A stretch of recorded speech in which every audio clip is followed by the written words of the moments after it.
Dios les bendiga a todos los hermanos de la Catedral de Vida. ¿Cómo están? Bien, bendecidos. Qué chévere verles el día de hoy aquí, en este lugar, congregándonos y escogiendo lo mejor, ¿cierto? Y lo mejor es estar en la casa del Señor, amén. Esa es la mejor parte, estar en la casa del Señor. Quisiera por favor pedirle que abra la Biblia en el último libro del Nuevo Testamento, el último libro del Nuevo Testamento, el capítulo 2, que es el capítulo que hemos estado estudiando durante estos miércoles. Ya la pastora Mabel, el pastor Isidro han tocado el tema de las 7 iglesias del Apocalipsis. Capítulo 2, versículo 8. Apocalipsis capítulo 2, versículo 8. Y dice el mensaje a Esmirna. El mensaje a Esmirna. Dice, y escribe al ángel de la iglesia en Esmirna, el primero y el postrero, el que estuvo muerto y vivió, dice esto. Yo conozco tus obras y tu tribulación y tu pobreza, pero tú eres rico. Y la blasfemia de los que se dicen ser judíos y no lo son, sino sinagoga de Satanás. No temas en nada lo que vas a padecer. He aquí el diablo echará a alguno de vosotros en la cárcel para que seáis probados y tendréis tribulación por 10 días. Sé fiel hasta la muerte y yo te daré la corona de la vida. El que tiene oído, oiga lo que el Espíritu dice a las iglesias. El que venciere no sufrirá daño de la segunda muerte. Y es el mensaje que Jesucristo le da a la iglesia de Esmirna. Esmirna quedaba 50 kilómetros de la antigua, perdón, de la primera iglesia que hablamos, que fue la iglesia de Éfeso. Eran cercanas. ¿Y por qué era reconocida Esmirna? Primero porque era una ciudad puerto del mar Egeo y era una ciudad muy comercial, donde había mucha gente que tenía mucho, pero mucho dinero. También era reconocida por lo siguiente, porque ahí en esa ciudad habían muchos judíos, y dentro de estos judíos estaba la iglesia primitiva, la iglesia del Señor. Muchos creyentes se congregaban en esta ciudad. Y mire lo que significa la palabra Esmirna. Esmirna. ¿Qué significa? Significa mirra. ¿Recuerda la mirra? ¿Se acuerda cuando los 3 reyes magos vinieron a Jesús y le trajeron 3 presentes? Uno de esos era ¿qué? La mirra, ¿no? Y la mirra es una resina con una fragancia muy dulce. Era una especie de pomada que producía un olor muy, pero muy agradable. Y para obtener a las personas debían cortar la corteza de cierto árbol en Etiopía y Arabia. Y cuando cortaban esa corteza salía esa resina. Por ende, para poder adquirir la mirra, el árbol debía ser ¿qué? Cortado. El árbol debía sufrir. Para poder obtener este producto agradable al olor de las personas, de mucho costo, porque no era barato, se debía hacer sufrir el árbol cortándolo y haciéndole pasar por un proceso para que pudiera producir la mirra. Y es que el mensaje a la iglesia de Esmirna habla de esto: el sufrimiento como un olor fragante delante de la presencia de Dios. El sufrimiento de la iglesia, que para algunos de nosotros pues no quisiéramos pasar por él, pero para Dios, cuando la iglesia sufre, cuando su iglesia sufre, para Dios eso es un ¿qué? Un olor fragante. A él le fascina. Estos días estuve enfermo del coronavirus y me dio esta parte de que el olfato se va. Muy aburridorcito eso. Muy aburridor. Porque hay ciertas fragancias que a uno le gustaría tenerlas presente, en cuenta. Por ejemplo, al mediodía, a la hora del almuerzo. Uno identifica que hay almuerzo por el olor, pero no tenía olfato. El olfato es algo muy importante para el ser humano, ¿no? Porque uno identifica un buen aroma como un mal aroma. Y yo creo que el sufrimiento en los hijos del Señor, en los hijos de Dios, hace que Dios identifique un buen aroma en alguno de nosotros que estamos sufriendo. Amén. Ahora, esta iglesia tenía 3 características. El Señor las nombra ahí. La primera característica es que sufría persecución. ¿Sufría qué? Persecución. ¿Y la persecución de dónde provenía? Adivinen, del gobierno, del imperio romano, de los judíos no creyentes, o sea, de la gente religiosa del momento, y de Satanás. Porque estas 3 personas o estos 3 grupos de personas no les gusta la iglesia. No le gusta la iglesia. ¿A quiénes? Número 1, ¿a quiénes? A ver, vamos a ver si estamos despiertos. Número 1, al gobierno. Al gobierno no le gusta la iglesia. Número 2, a los religiosos. A los religiosos no les gusta lo que hacemos en la iglesia. Y número 3, a Satanás. A Satanás no le gusta lo que hace la iglesia. 3 enemigos, se identifica 3 enemigos de la iglesia: el gobierno, ¿cierto? Que nos anda buscando. Me hace recordar cuando empezó la pandemia el año pasado y alguno de esos políticos locos dijo: no utilicen los templos para convertirlos en hospitales, porque los templos de los cristianos no sirven para nada. Así dijo. Porque al gobierno no le gusta ¿qué? Lo que hace la iglesia. Los religiosos no les gusta lo que hace la iglesia, y mucho menos Satanás. Y esta iglesia, aquí en el Apocalipsis, sufría de persecución por estos 3 entes, por estos 3 grupos de personas. Habían construido, el imperio romano, el gobierno había construido un templo en homenaje al emperador romano Tiberio en el año 23. Un templo para rendirle culto a un hombre, a un ser humano que se creía Dios. ¿Y en qué consistía el culto a este Dios, al Dios César, al Dios emperador? La gente tenía que pasar por este templo y decir: el César es el Señor. El César es el rey.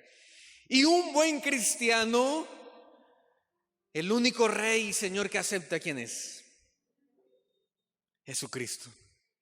Mire el gobierno tratando de imponer el culto, tratando de imponer la adoración a los hombres en vez de a Dios, al Señor Jesucristo. Y esto trajo para el pueblo ¿qué? Mucha persecución. ¿Se parece al día de hoy? Quien hoy no está de acuerdo con la ideología de género, con el LGTBI más, bueno, lo que sea, eso va a significar que para esa persona va a haber ¿qué? Persecución. Abra la mente, nos dicen, ¿no? No sean retrógrados. Y como dice la palabra, a lo bueno le llaman malo y a lo malo le llaman bueno, y cambian. El gobierno cambia, las leyes cambian, los gobernantes cambian. Lo que es la familia, que es el centro de trabajo del Señor Jesucristo, de Dios, la cambian. Y quien va en contra de esto, ¿qué pasa? ¿Va a ser qué? Perseguido. Y ahí estaba una iglesia que sufría mucha, pero mucha persecución ¿a causa de qué? Del evangelio, a causa del amor hacia Dios. Y estaban sufriendo. ¿Usted hubiera deseado vivir en Esmirna? Y como los cristianos no adoraban al César, los religiosos decían: no, ustedes son enemigos del Estado. Significaba para un cristiano que tenía que ser echado de su trabajo, que no podía comprar ni vender. Muchos judíos, ¿sabe qué hacían con los cristianos? Les robaban sus propiedades. Los enviaban a la cárcel solo por el hecho de ser ¿qué? Cristianos. ¿Le gustaría a usted haber vivido en Esmirna? ¿Ah? ¿Le gustaría haber escogido tener que sufrir? Sea sincero, ¿sí o no? Creo que todos los que estamos aquí ve el sufrimiento y ¿qué hacemos? Corremos, ¿no? No nos gusta sufrir. Pero a veces la voluntad de Dios es que suframos. Uy, pastor, tan feo eso. Sí, déjeme decirle que sí. ¿Por qué? Porque el sufrimiento produce la esmirna, la mirra espiritual o el perfume en los cristianos que a Dios le agrada. El sufrimiento hace sacar al creyente, cuando lo raspa, el sufrimiento raspa al creyente. ¿Qué sale? ¿El oro o el cobre? Ojalá salga ¿qué? El oro. Y la palabra de Dios es clara. Por ejemplo, el sufrimiento en las manos del Señor, sufrir a causa del evangelio, no sufrir a causa de nuestras propias decisiones, porque el sufrimiento por causa de nuestras malas decisiones no lo que no lo merecemos, ¿cierto? Pero el sufrimiento que es impuesto, ¿por quién? Por Satanás, por el gobierno, por los religiosos, a causa del amor hacia Cristo, ese sufrimiento que a veces Dios lo permite, produce paciencia y madurez cristiana, dice Santiago, capítulo 1, versículo 2 al 4.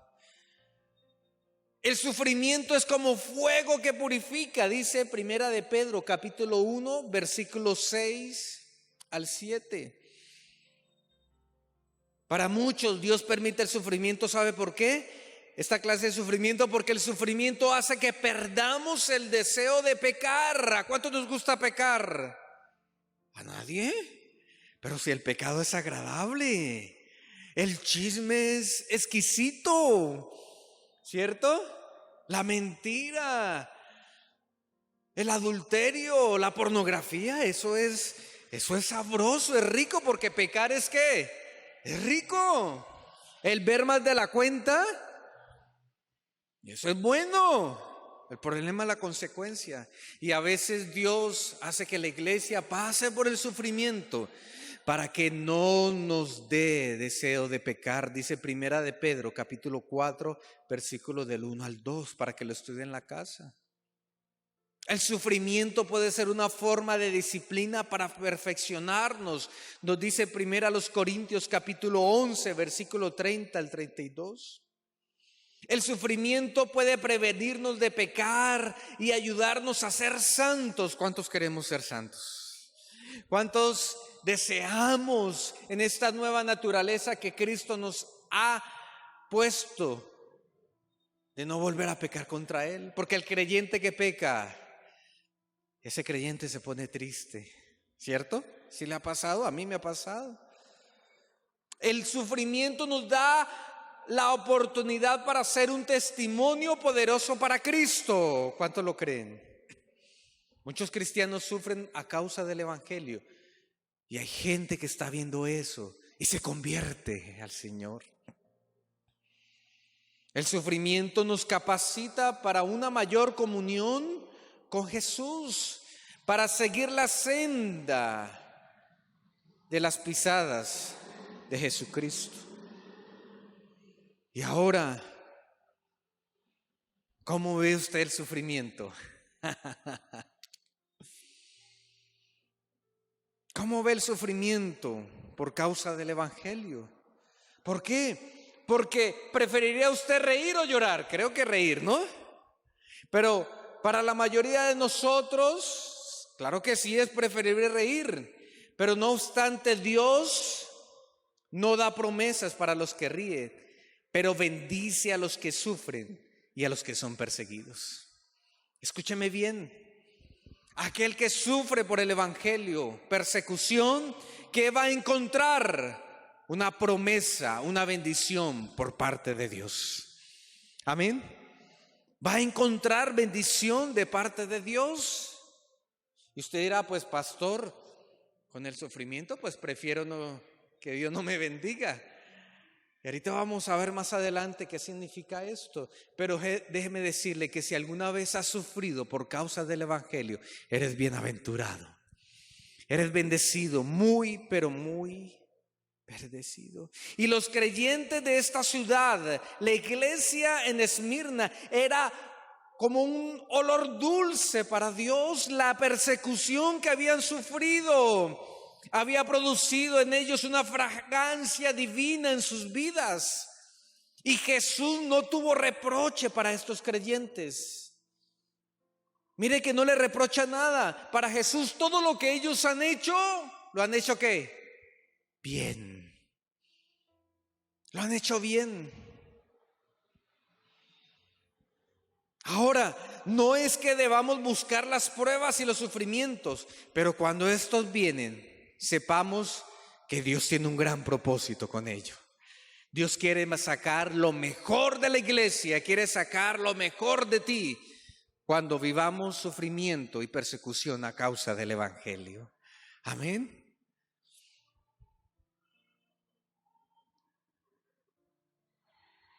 Otra característica que describe Jesús de esta iglesia, eran pobres. ¿Eran qué? Eran pobres.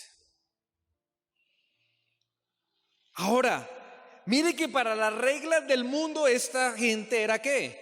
Pobre, pero para Dios ¿cómo eran? Versículo 9 dice, y tu pobreza, yo conozco tu pobreza, pero tú eres rico, dice el Señor. ¿Qué es más importante para Dios, la riqueza material o la riqueza espiritual? Dígalo. ¿Qué es más importante para el Señor, la riqueza espiritual o la riqueza material? La riqueza espiritual. Y le cambio la pregunta, ¿qué es más importante para usted? ¿Qué es más importante para usted? Porque ahí está diciendo, dice yo conozco, o sea, yo estoy al tanto, yo estoy al pendiente, Jesús está al pendiente.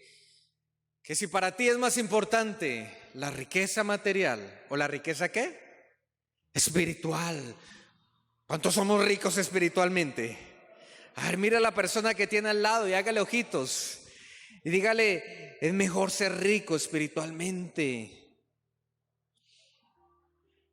Muchos falsos predicadores, falsos profetas han predicado, escúcheme bien, que la medida de fe es equivalente a la medida de riqueza que tengamos.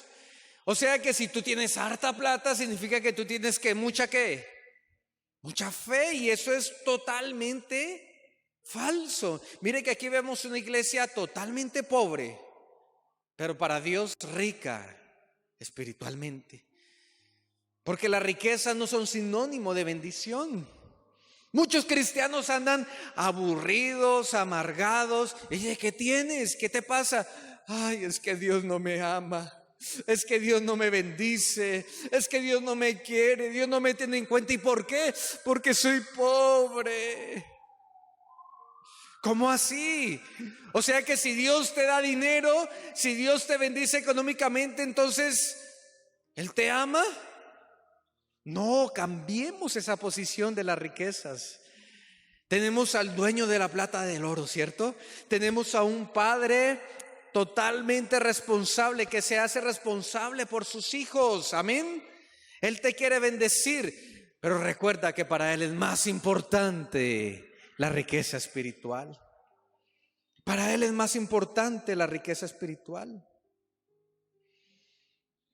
Muchos cristianos en esta iglesia eran muy pobres, pero tenían algo de que sacar pecho, y era su espiritualidad. Que hoy en día usted, como integrante de la iglesia de Cristo, no saque el pecho por la beca, por la casa, por el viaje que tiene, por la empresa, por el salario, sino que saque pecho por la riqueza espiritual. Amén. Porque Dios es al tanto de eso. Eran pobres, sí, según el mundo, pero eran ricos espiritualmente para Dios. ¿Qué otra característica vemos aquí? Dice, sufrían difamaciones. Ahí estaba la iglesia. Sufrían difamaciones. El diablo los estaba acusando falsamente. Y de hecho la palabra diablo significa acusador. En Esmirna, en esta ciudad, el diablo estaba acusando a los cristianos por medio de los que decían ser judíos, o sea, los espirituales, los que se creen espirituales. ¿Sabe cuáles son los espirituales hoy en día? Los que dicen, óyeme, pero cualquier cosa puede ser Dios. ¿Sí los has escuchado? Dile Dios, o dile universo, o dile fuerza activa, o bueno, como sea. Pero cada quien tiene derecho a tener su verdad y a tener su Dios a su manera. Esa es la nueva religión de hoy. ¿Sí los has escuchado? Oye, muy chévere tú que sigues a Cristo, pero yo sigo a la naturaleza. Yo sigo a la nueva era. Y es tan respetable lo tuyo como lo mío. Y cuando uno dice, no Señor, hay un solo Dios, un solo Señor, un solo mediador, Jesucristo, se ponen bravos, ¿no? No, pero es que no hay ninguna verdad absoluta, todo es relativo. No, la palabra de Dios es una verdad absoluta. ¿Quién cree eso? Se ponen bravos y empiezan a acusarnos. Empiezan a acusarnos. Y ahí están, nos acusan falsamente.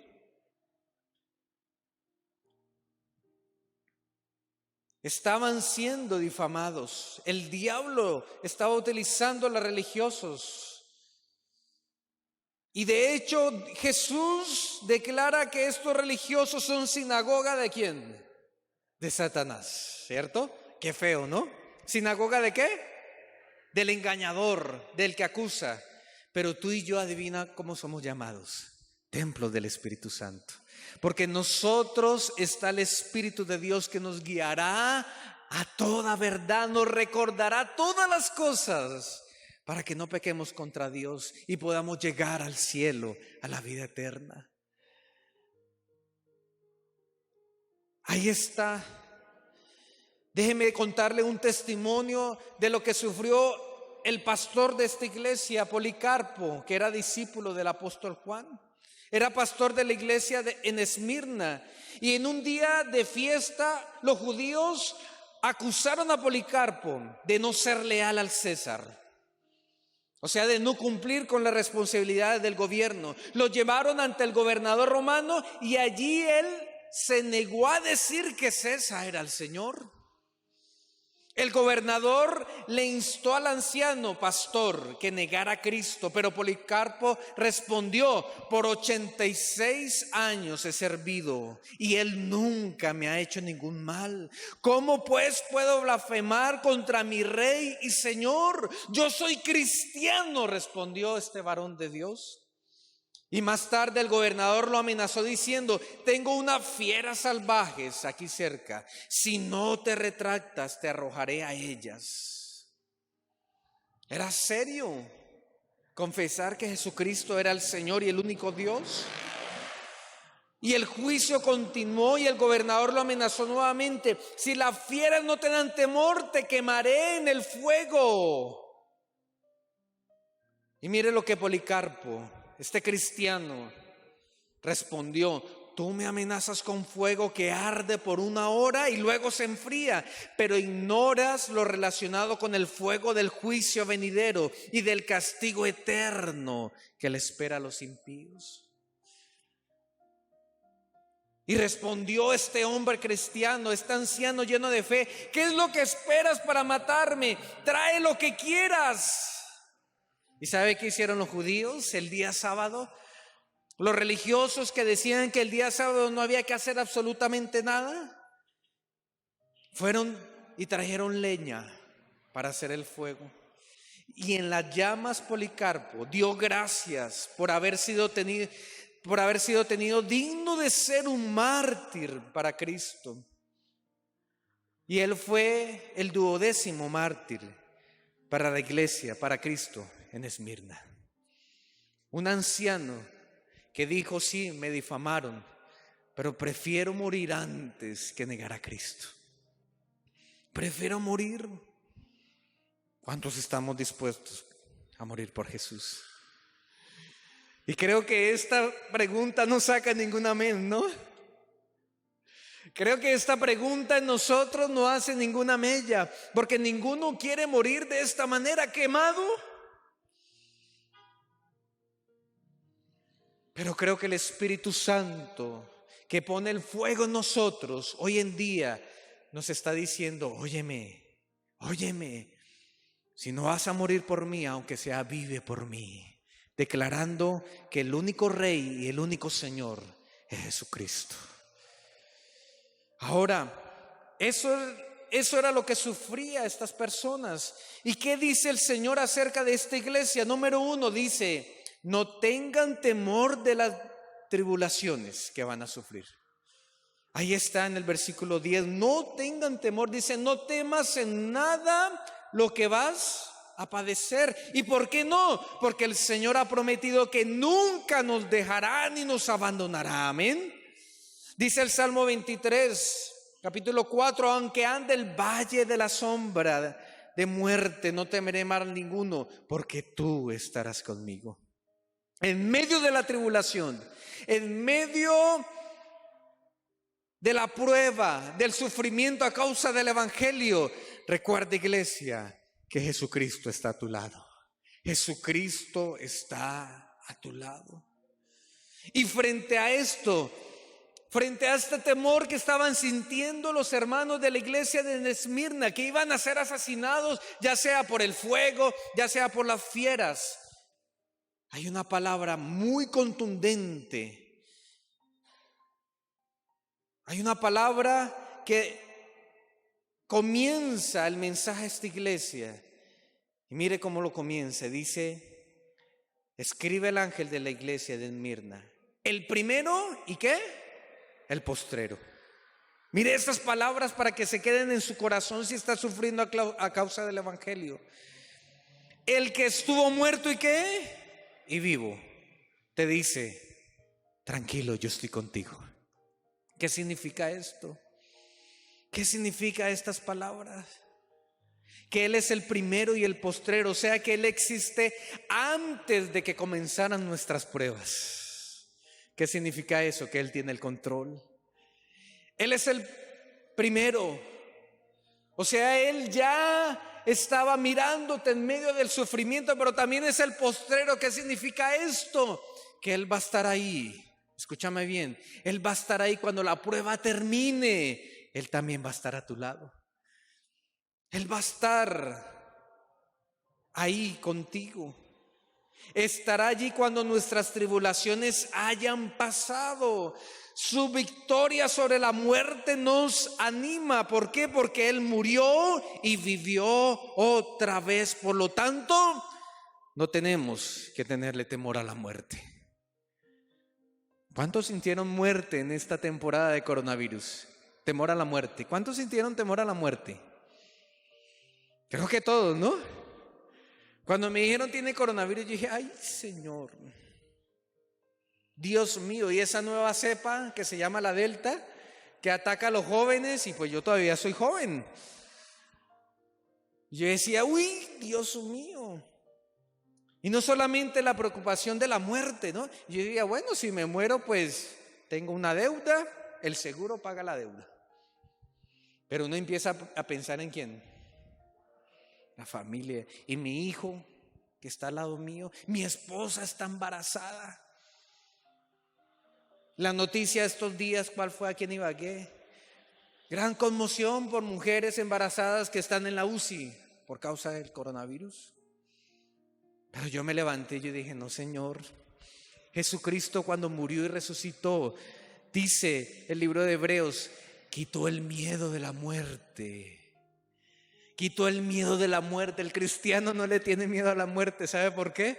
Porque la muerte para el cristiano es simplemente la puerta que simboliza el fin al sufrimiento en esta vida.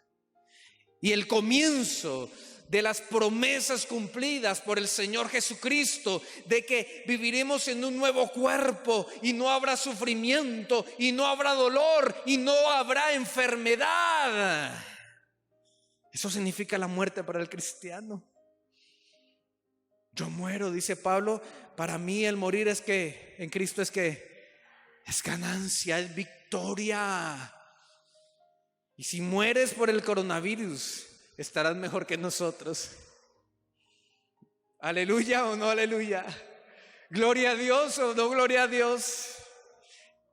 Porque la muerte para el creyente significa eso, de que Jesucristo ya la venció. Y que gracias a esa victoria tenemos vida y vida en abundancia. Sí, el Señor te dice, no tengas temor de las tribulaciones, porque yo estoy contigo. Yo soy el primero, el fin. Yo, el que morí y también ahora vivo, estaré contigo. Estaré contigo. Y también le dice lo siguiente, dice, óyeme, ahí en el versículo 10, dice, fuera de esto, de que están sufriendo, van a sufrir más. ¿Buenas o malas noticias? Y da un número ahí, dice, van a sufrir ¿durante qué? ¿Durante qué? Vean, durante 10 días. ¿Y qué significa sufrir durante 10 días? Dice, muchos de ustedes irán ¿a dónde? A la cárcel. Sufrirán una persecución muy, pero muy fuerte durante 10 días. Yo creería que la respuesta de Jesús es, ¿han sufrido? Tranquilos, ya el sufrimiento ¿qué? Se acabó. Pero mire la noticia que dice, no, van a sufrir durante 10 días más. ¿Por qué Dios dice esto? ¿Por qué Dios dijo esto? ¿Sabe por qué? Porque Dios nos quería decir, el sufrimiento tiene un principio y tiene un final. El sufrimiento no va a ser eterno para que los que confían en el Señor. Tiene fecha de caducidad. La iglesia que ha sufrido durante miles de años a causa del Evangelio. Durante 2 siglos, dicen los historiadores, durante el siglo segundo, el siglo tercero de la era cristiana, murieron más de 5 millones de cristianos a causa del Evangelio, por causa de la persecución del gobierno, del imperio. Escúcheme bien, hoy en día cerca de 160,000 creyentes son sacrificados cada año por amar al Señor. Hoy, en pleno siglo XXI. 160,000 creyentes. ¿Esto qué significa? Que al día mueren 440 cristianos por causa del Evangelio. ¿Usted se siente hoy privilegiado? Porque no sufre este tipo de persecución. Cada 30 años son martirizados 5 millones de creyentes.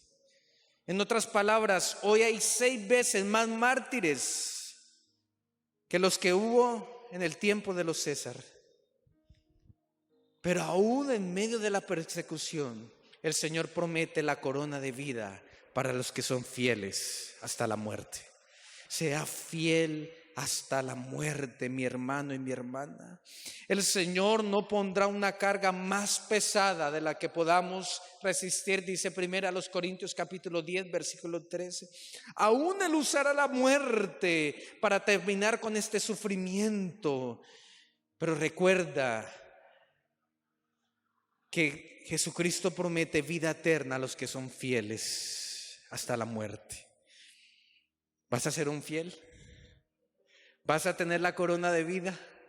Esa corona que promete a los que son fieles en medio de la persecución. Se levantará el gobierno, los religiosos, se levantará Satanás, pero habrá una iglesia fortalecida que recibirá la corona de la vida eterna y no va a pasar por la segunda muerte, sino que va a vivir eternamente con Jesucristo. Colóquese sobre sus pies y orémosle al Señor.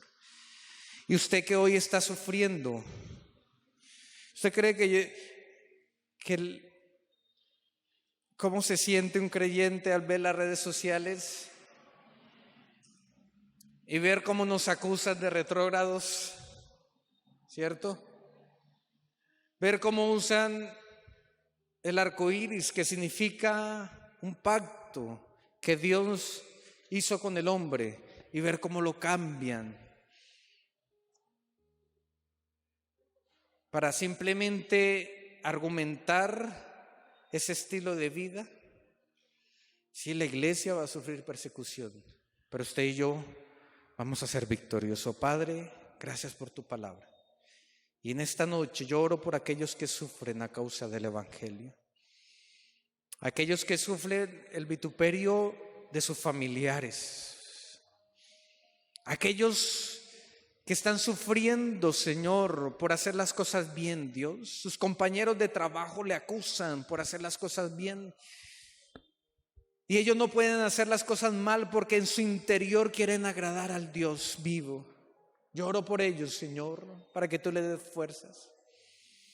Oro por aquellos, Señor, que están sufriendo, Señor, en sus trabajos, porque quieren hacer las cosas bien, Dios. Están sufriendo en el seno de su hogar porque quieren vivir para Cristo. Están sufriendo en la universidad, Señor. Aquellos jóvenes, adolescentes que sufren, que quieren seguir a Jesús, pero que el mundo de hoy los acusa, Señor. Ayúdales a ser fiel hasta el final, para que reciban la corona de gloria, para que reciban el premio de la vida eterna, Señor. Levanta hoy en Colombia una iglesia, Señor, que en medio de la persecución mediática, en medio de la persecución ideológica, filosófica, Señor, hoy más que nunca se levanta a predicar el evangelio, la verdad absoluta de Cristo, que Él es el único camino, la única verdad, que hay que arrepentirse de los pecados para recibir la vida eterna, que hay que recibir a Jesucristo como Señor y Salvador. Levanta una iglesia que predique el evangelio en el nombre de Cristo Jesús. Amén y amén.